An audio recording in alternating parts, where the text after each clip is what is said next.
move forward, especially for our kids. Okay.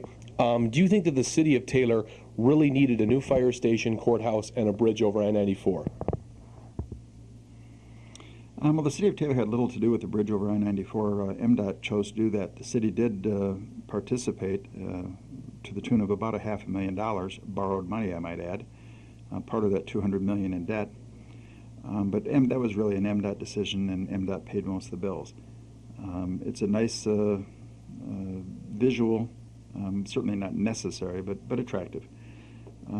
With regard to the court, I believe we did not need a court. The existing court was built to grow into, I'll call him back wherever it is, was built to grow into just a few years ago. It was built to accommodate a 3-judge system.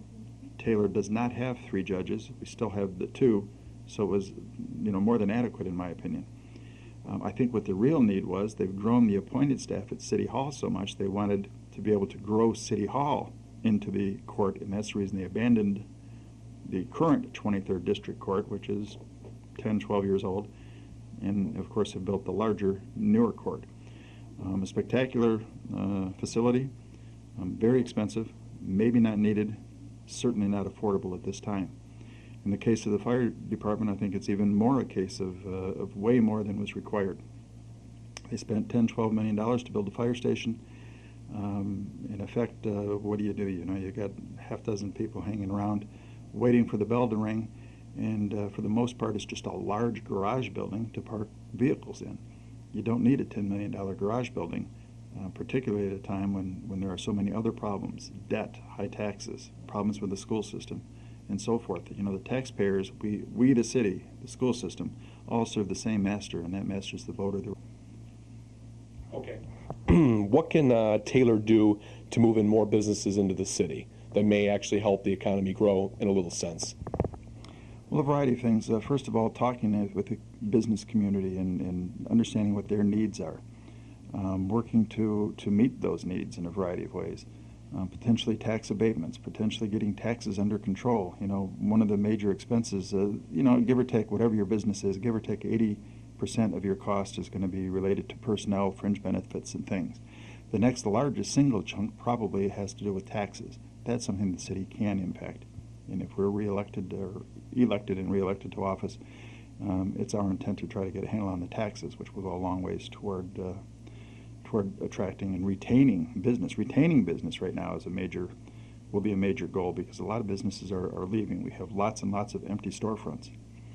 An example, we use taxpayers' money. We borrowed several $1 million to clean up a site, a brownfield site. Brownfield in general is a good idea. This one may not have been.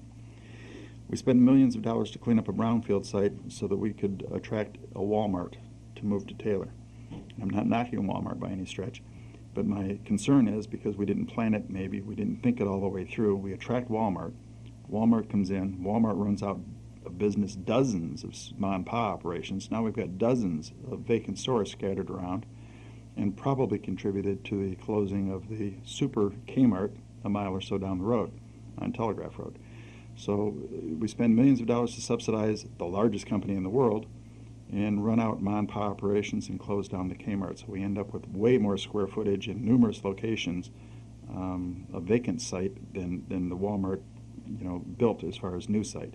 It's those kind of things where I think we have to be aware of the fact that for a reaction there's a reaction, and we need to think longer term, not just short term, not just always giving anything to every developer that comes to town.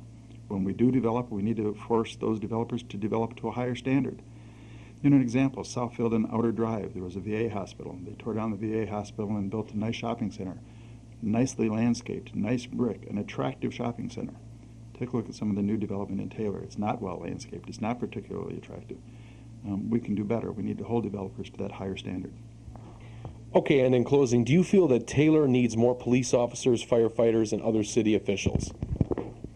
Well, I don't think we need other city officials. I don't know what that means. I think we've certainly got an adequate number of elected officials. I think we have too many appointed officials.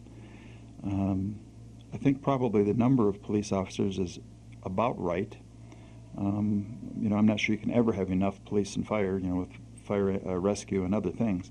But the number is probably about right. My biggest concern is, are we going to be able to afford to hang on to the people which we currently have based upon budget considerations? With regard to the police, for example, the number is about right. Maybe they're not deployed in the way that which they should be. We have an awful lot of people assigned to ticket details. We've got 3 sites, I think, on the internet right now that are, nationwide, known as speed traps. I'm not sure that's what police officers ought to be doing with all of their time. Clearly, traffic enforcement is important, but it's not the only thing. We need more police officers in neighborhoods. We need more police officers, working with young people. We probably need more police officers in the detective bureaus to follow up on major crimes. So I think the number is probably, roughly adequate, but the assignment of those officers needs some work. Okay, thank you. You're welcome.